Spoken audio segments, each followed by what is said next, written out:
Bienvenidos a este nuevo ciclo de charlas sobre economía y otros aspectos relacionados, organizado por el Consejo Social de la Universidad Nacional de Jujuy.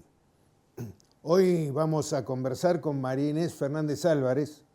Ella es doctora en Antropología de la Universidad de Buenos Aires y de la Escuela de Altos Estudios Sociales de Francia. Además es docente de la carrera de Antropología en la Facultad de Filosofía y Letras de Buenos Aires, y como investigadora del CONICET se desempeña en el Centro CITRA, que está localizado en la Universidad UME de Buenos Aires. Así que le damos la bienvenida. Un gusto tenerte con nosotros, María Inés. Bienvenida en esta visita virtual a la Universidad Nacional de Jujuy. Muchas gracias y un gusto también estar participando de este ciclo de conferencias. Vos sabés, María Inés, que el otro día con el rector de la universidad y con algunas otras autoridades estábamos escuchando una charla que está disponible en internet, muy interesante, que has dado, cuyo título es El Estado con mayúscula y con minúscula. Y en relación a esto, me gustaría preguntarte, ¿cuál crees que es la noción que tiene la gente en general cuando se refiere al Estado? ¿A qué se refiere al gobierno, a las instituciones, digamos? ¿A qué se refiere la gente y cuál es la realidad? Básicamente, ¿qué es el Estado en nuestros países, los países que tenemos Estado muy presente, digamos? Bueno, en principio me gustaría, antes de responderte esa pregunta, agradecer la invitación. La verdad que es un placer estar participando de este ciclo de conferencias, así que gracias, Rodolfo, gracias también a Liliana Vergesio, una colega querida, y gracias a la UJB también.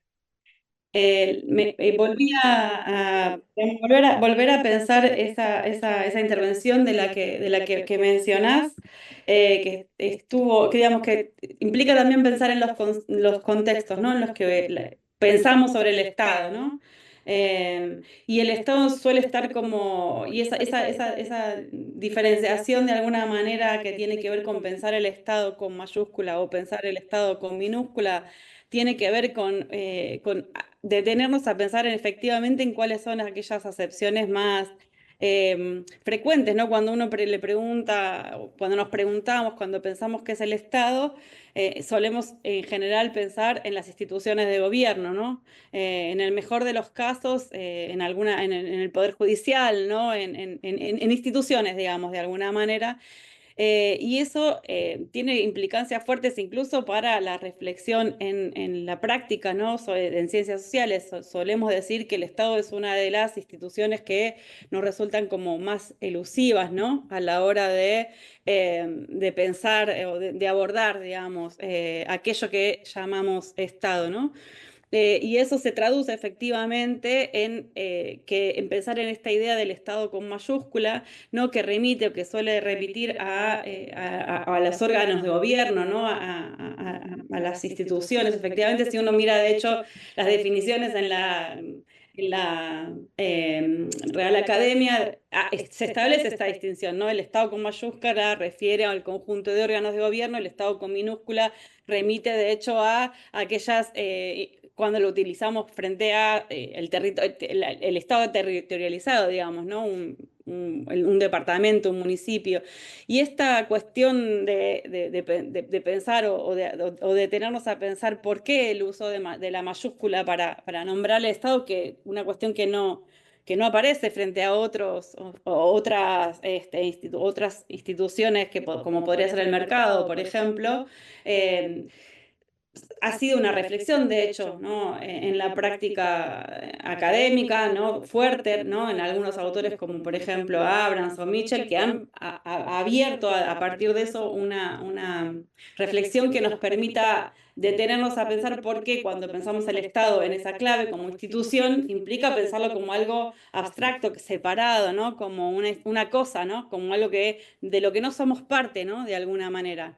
Y en ese sentido, en esa idea de Estado, digamos, como institución de la que no somos parte, de la que es como una entidad coherente, unitaria, ¿no? Separada, ¿no? De la que no somos parte y separada como espejo de la sociedad civil, supone de alguna manera ocultar o invisibilizar que el Estado, además de ser una institución, es también un conjunto de prácticas, ¿no? Sí, de relaciones cotidianas que producen aquello que llamamos Estado, y cómo en esa separación, de alguna manera, lo que se refuerza es una representación del Estado como algo superior y externo, implica en algún sentido reforzar su capacidad o el ejercicio del Estado en tanto forma de dominación, en tanto forma de gobierno, ¿no? Entonces, esa reflexión,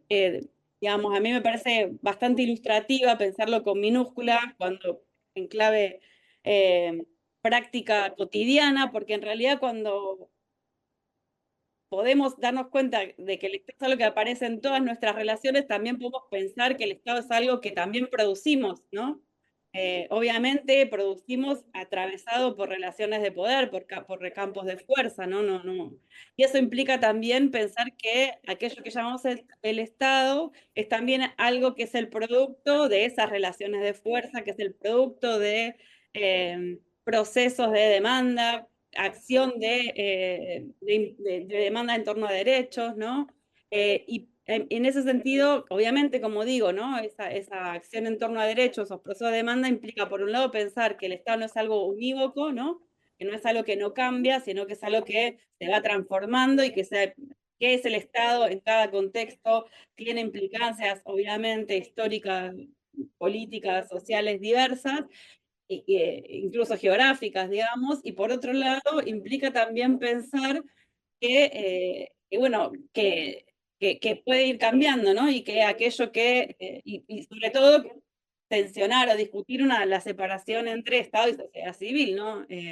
Pensar que no son entidades completamente separadas. Y eso para mí tiene implicancias fuertes porque implica poner en discusión ciertas imágenes dominantes o que suelen también aparecer a la hora de pensar el Estado, que como contracara suponen que los vínculos de la sociedad con civil, o aquello que llamamos sociedad civil como espejo con el Estado, tienen que estar como separados, responder a ideales de autonomía, ¿no? Y por el contrario, cuando se establecen vinculaciones como a mí me parece muy ilustrativo y suelo, digamos, pensar el vínculo con las organizaciones sociales, que es la línea en la que vengo trabajando de investigación hace ya más de 20 años, digamos, pensar la relación del Estado más en clave con, contra, con y en, o desde, con, contra y en, porque esos vínculos son mucho más porosos y eso nos permite, por ejemplo,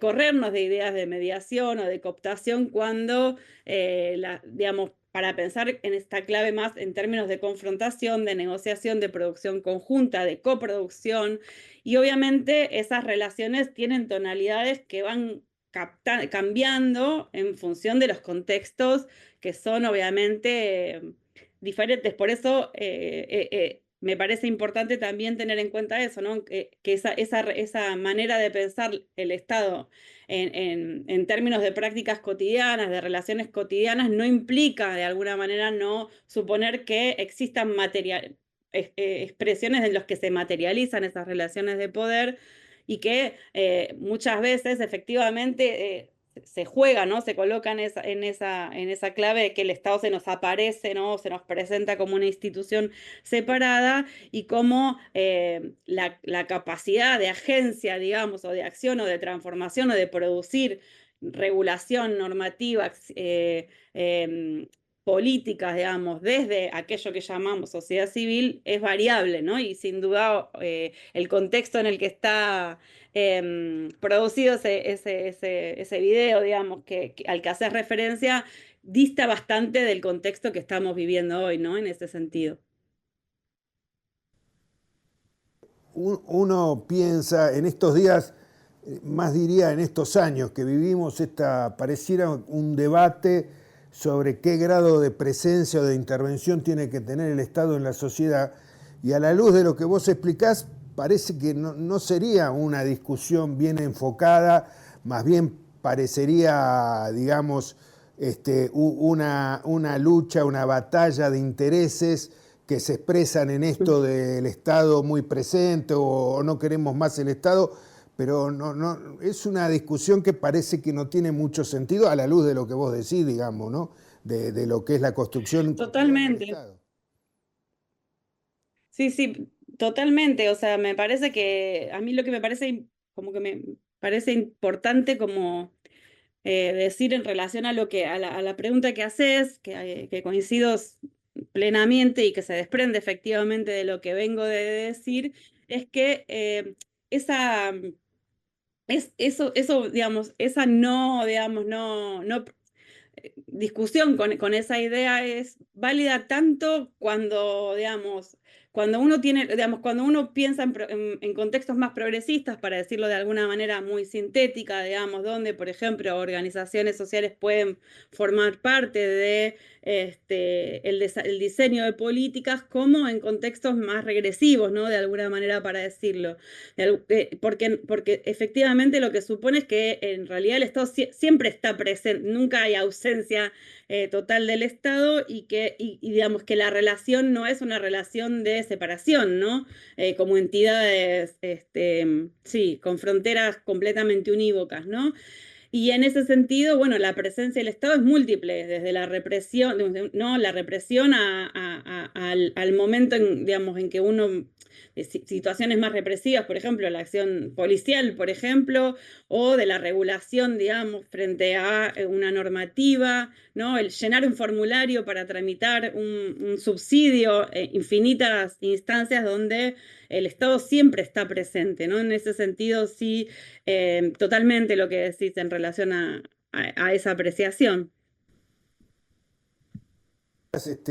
Algunos aspectos de la economía popular, así que te llevo a otro de tu trabajo, a otro de tus trabajos que tienen que ver con la etnografía aplicada al estudio precisamente de las barriadas populares, de las organizaciones de la economía popular.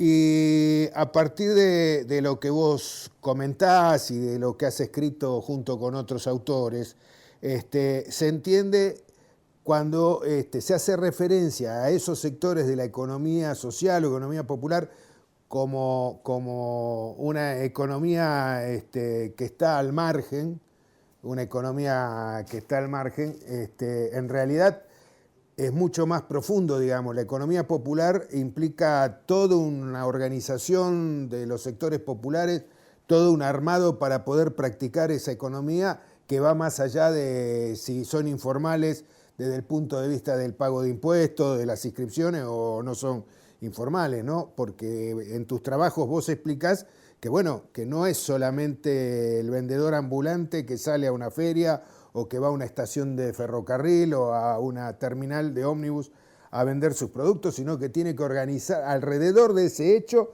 tiene que organizar toda una vida, ¿no? Ganarse la vida no es solamente ir y vender. Bueno, Rodolfo, la verdad que lo primero que tengo que decirte es que me gustó mucho la síntesis que acabas de hacer de la lectura. Voy a tratar de explayar un poco lo que acabas de sintetizar, ¿no? Que te vuelvo a decir, me parece una muy linda lectura de mis trabajos, digamos. Como algunas cuestiones que me parece importante, ¿no?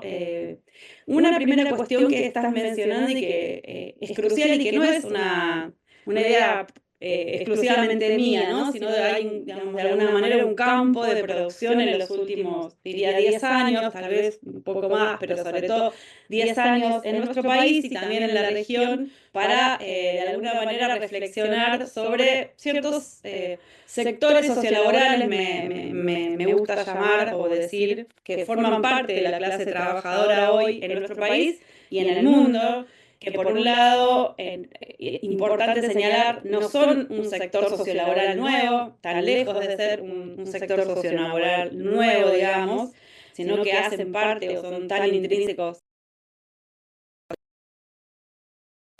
y después vuelvo sobre ese término, a través de una infinidad o variopinta, digamos, y heterogéneas formas o estrategias de inventarse su propio trabajo, para usar los términos en que lo definen las organizaciones que se entienden como o que reivindican la idea de economía popular como una categoría político-reivindicativa. Y ahora voy a esa distinción entre pensar economía popular para nombrar un sujeto y pensar economía popular para pensar o para organizar y representar ese sujeto. Entonces, la primera cuestión a decir, entonces, por un lado, es que no es un fenómeno nuevo, sino que en todo caso lo que hay son nuevas conceptualizaciones o nuevas maneras de nombrar, ¿no? Ese fenómeno o ese sector sociolaboral.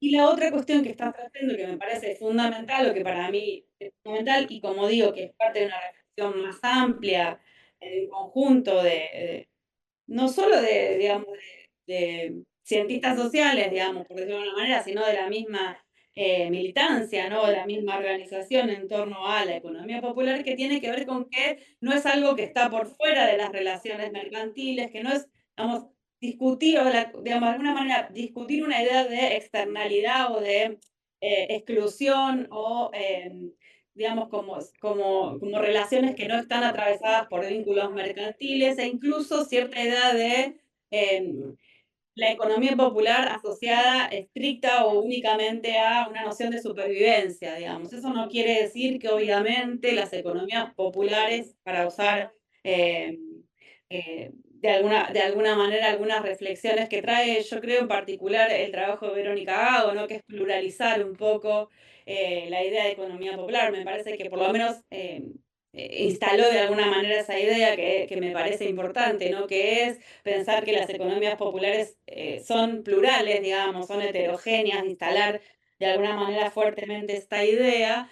Son parte de esas relaciones mercantiles, las producen, ¿no? También hacen parte y producen, ¿no? Y en ese sentido producen valor, digamos, y eso es parte de lo que las organizaciones sociales que se reconocen y reivindican como parte de la economía popular han instalado fuertemente, ¿no? En primer lugar, pensar esos sectores sociolaborales como trabajadores o trabajadoras, ¿no? Y en segundo lugar, disputar conceptualizaciones sobre la economía popular en términos de una noción desanclada, por un lado, o discutiendo una idea de informalidad, que eso tiene que ver también con una genealogía de la reflexión latinoamericana, ¿no? Ahí sin duda el trabajo, por ejemplo, de Corallo fue sustantivo, ¿no? En la década del 80 para discutir con otras miradas, otras maneras de entender esos sectores sociolaborales como informales, ¿no? O como excluidos incluso posteriormente, sino como marginales, digamos, ¿no? En esa discusión bueno, con esas miradas que de alguna manera lo colocan, lo definen como algo externo, ¿no? Como por fuera de las relaciones mercantiles, y como por otro lado en discusión a una idea de informalidad que implica pensar cómo la economía popular asociada a la formalización, a la falta de tributo, que es un poco lo que estás trayendo, la falta de una vinculación jurídica, digamos, ¿no? Una noción que está asociado a el estatuto jurídico, digamos, de esas formas de trabajo.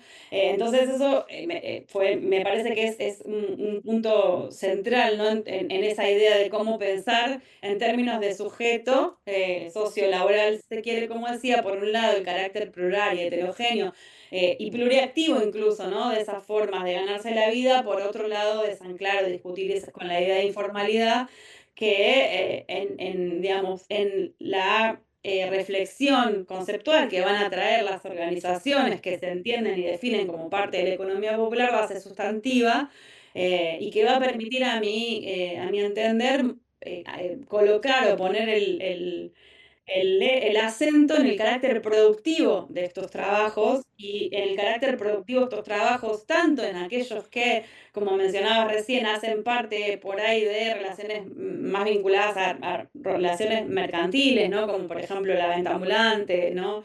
O el trabajo, por ejemplo, de recicladores, ¿no? O bueno, del trabajo de las costureras, por ejemplo, ¿no?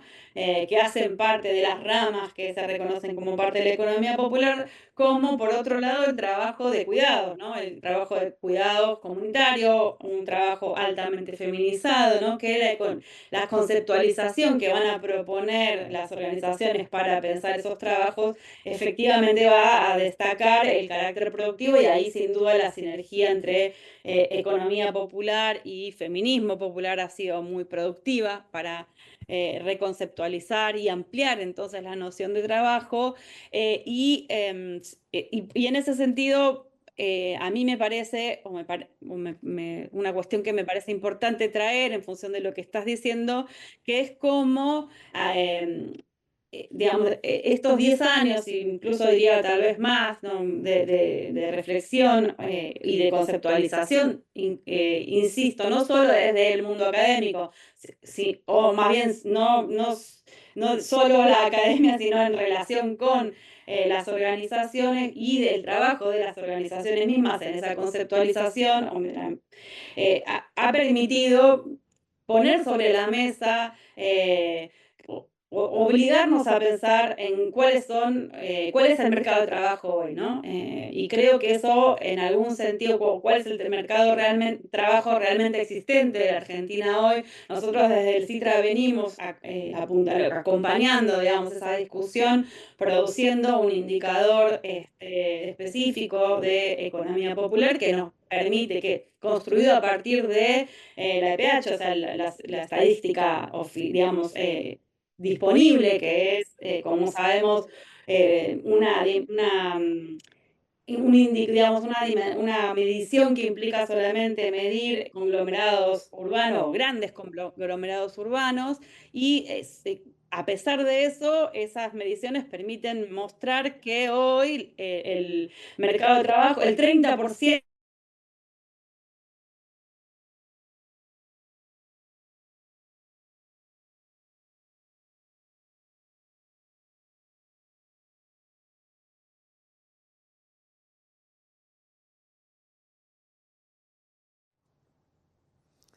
Nos comentabas, María Inés, acerca de estos indicadores que elaboran en el CITRA y que permiten entender un poco más cómo está evolucionando la realidad, y hablabas de un porcentaje de economía popular, ¿no?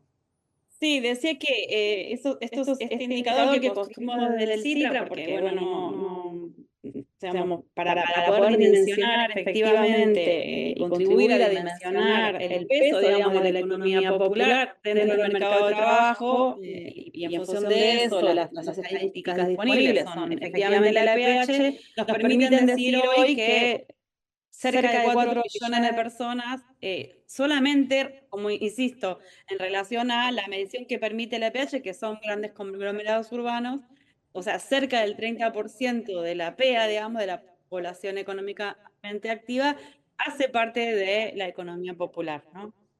Sí, vos Entonces, sabés bueno, que... yo creo, perdón.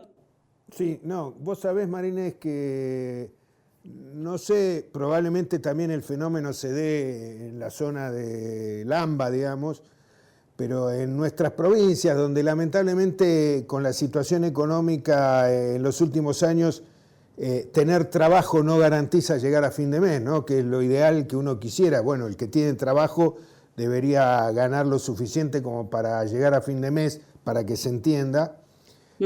También hay mucha gente, empleados públicos o empleados privados, que fuera de su horario de trabajo o los fines de semana se vuelcan también al campo de la economía popular, digamos, complementan sus ingresos yendo a las ferias o buscando otras formas de, como decís vos, que me gusta en tu trabajo, ese concepto de ganarse la vida, ¿no? Entonces, también la economía popular hoy está recibiendo mucha gente que tradicionalmente y de muchos años no era partícipe de ese sector económico, y hoy que como complemento de sus ingresos sí está ingresando la economía popular, ¿no?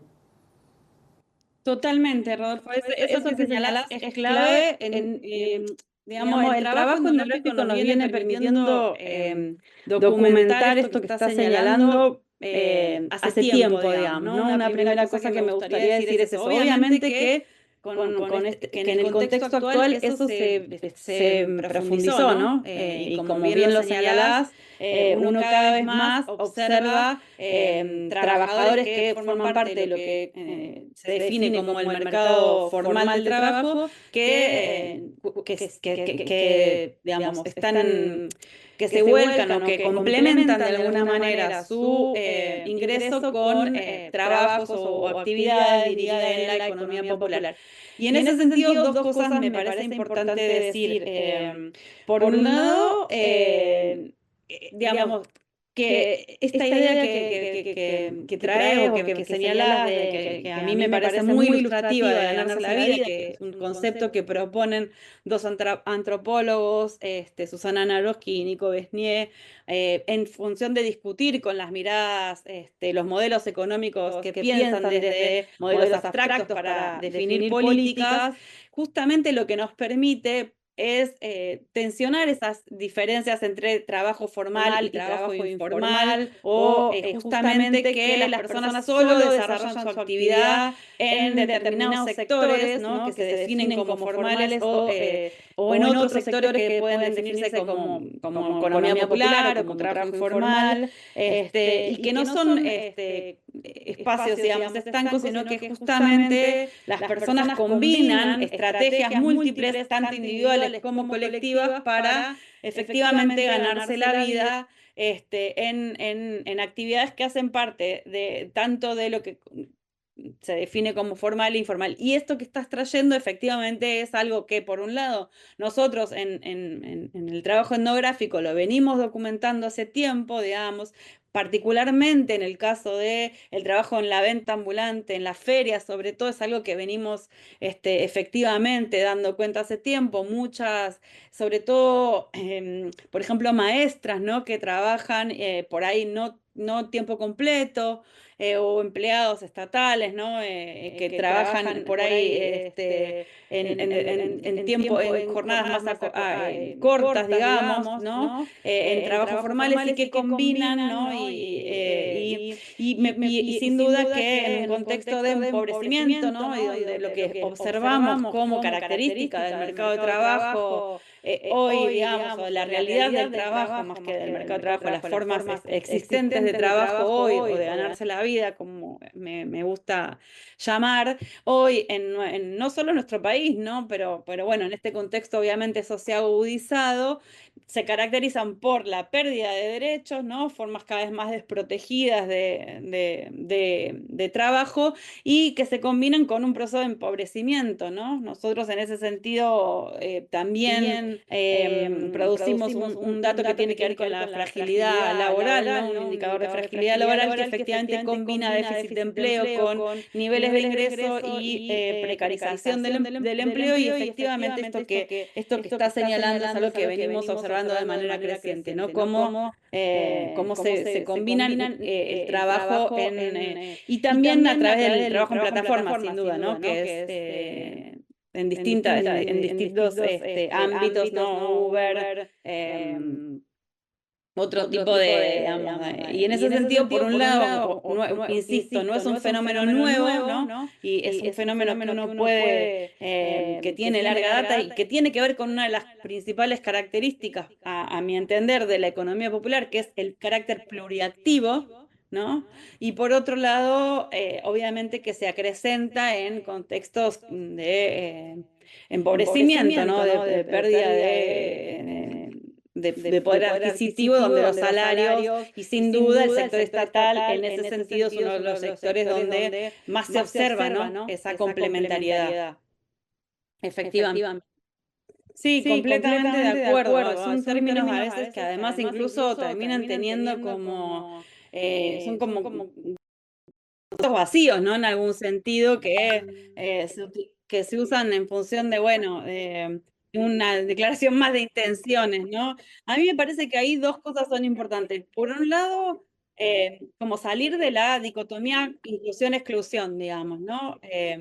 Como una idea de totalidad, ¿no? Porque un poco en función de lo que venimos conversando, que es lo que me señalabas, o en el diálogo con el trabajo que venimos haciendo en torno a la economía popular, no son sectores o de la clase trabajadora que están excluidos de las relaciones de mercado, ¿no? En ese sentido, ese es un primer punto, ¿no? Y en ese sentido me parece que eh, un punto de partida, lo que estás trayendo importante, es cómo abrimos la mirada o pensamos en otras maneras de construir agenda, ¿no? De pensar por dónde construimos derechos o por dónde construimos acciones en pos de mejorar las condiciones de vida en el fondo, que es lo que, digamos, hace sentido para, por lo menos para mí, para pensar formas de intervención en función de amplios sectores de la población, más que en pensar en formas estandarizadas o como de alguna manera modelizadas respecto de por dónde deben pasar o cuáles son esos caminos para incluir.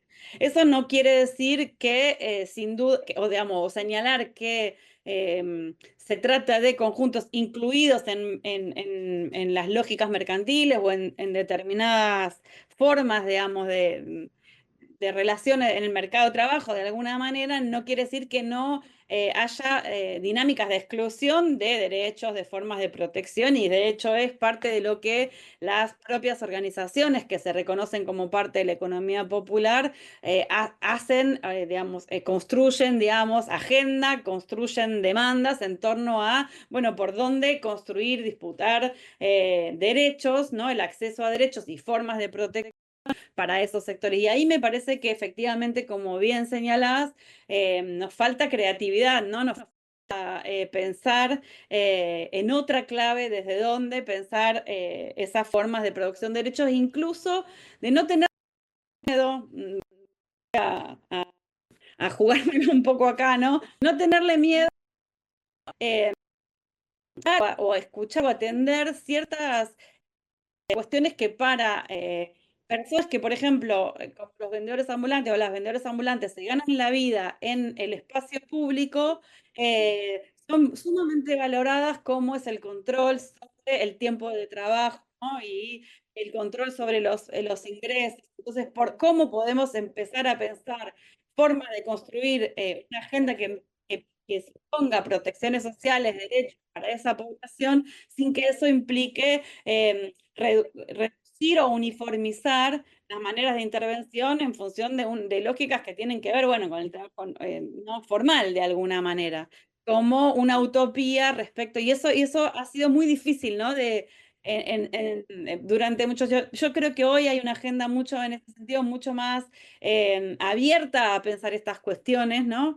Respecto de por dónde y cómo atender a esas demandas, ¿no? Y a esas maneras em, de producir derechos sin que eso implique negar esas formas de vida, ¿se entiende? Ahí es clave volver un poco al punto de partida de la conversación, ¿no? En relación a, bueno, el lugar del Estado, digamos, y esta cuestión a la que hacía referencia al principio de cómo las organizaciones producen con, contra de y desde y en, ¿no? En el Estado.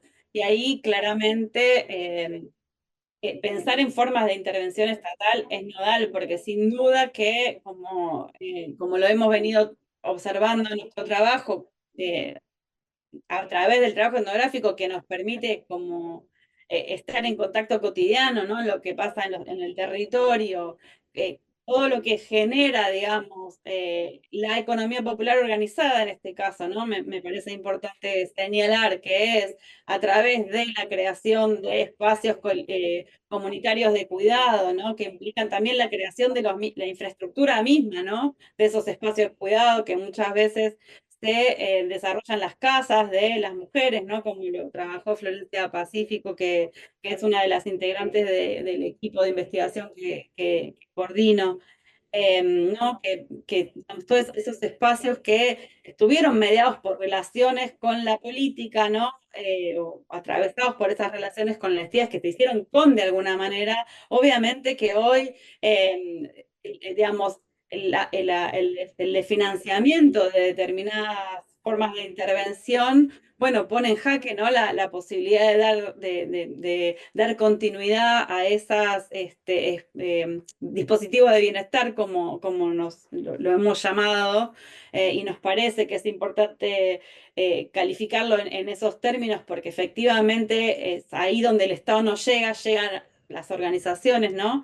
Y bueno, digamos, cuando se desfinancian esas políticas, efectivamente ahí hay todo una, un tejido, una trama colectiva cotidiana que, nada, se desarma, ¿no? O que es muy difícil de seguir sosteniendo. No diría se desarma porque de hecho no se ha desarmado, pero que es muy difícil de seguir sosteniendo y que implica un esfuerzo doble, múltiple, ¿no? De trabajo para poder garantizarlo. Y una cuestión ahí importante, me parece a mí, tiene que ver con pensar cómo en ese sentido las economías populares, digamos, producen también esa trama de bienestar en el territorio que no alcanza solamente directamente a las familias involucradas, sino también al barrio, a los barrios enteros, ¿no? Y en ese sentido me parece que implica una discusión sobre, o sea, poner esto en agenda implica una discusión sobre la distribución de la riqueza, en definitiva, ¿no?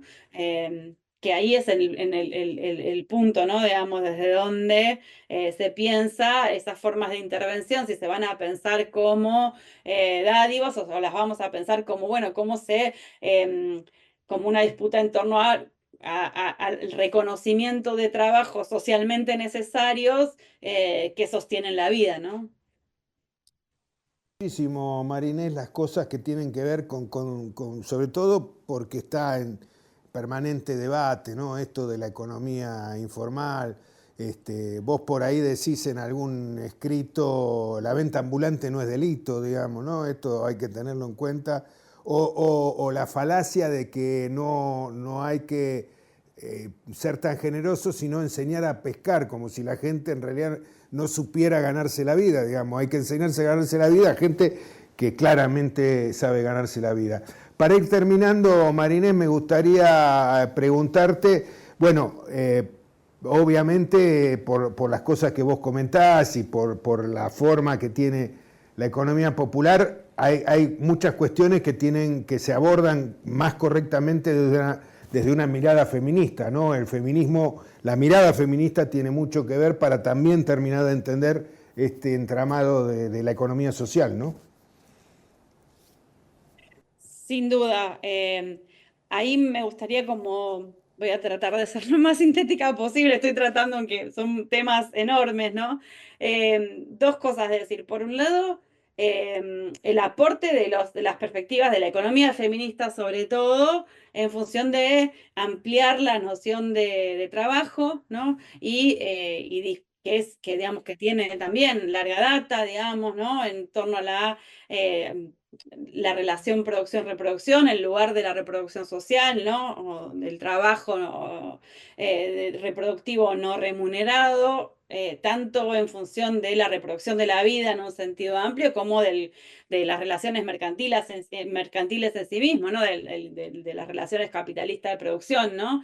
Y eso hay digamos, reflexiones que datan de la década del 70, ¿no? En adelante, que van a traer esa reflexión que hoy por ahí se coloca más en términos de discusión en torno a los trabajos de cuidado y a cómo se piensan el aporte, digamos, de los trabajos de cuidado, ¿no? Y en una discusión sobre el lugar de esos trabajos en la sustentabilidad de la vida y en función de eso una discusión a mi entender, muy iluminadora que tiene que ver con discutir una idea de dependencia o independencia, ¿no? O de autonomía y dependencia, ¿no? Como sujetos dependientes, sujetos autónomos. De alguna manera la economía feminista va a instalar esa discusión y mostrar que en algún sentido somos todos sujetos, digamos, dependientes, ¿no? Y por otro lado, la sinergia, ¿no? Un poco como lo mencionaba hace un rato, entre economías feministas y economía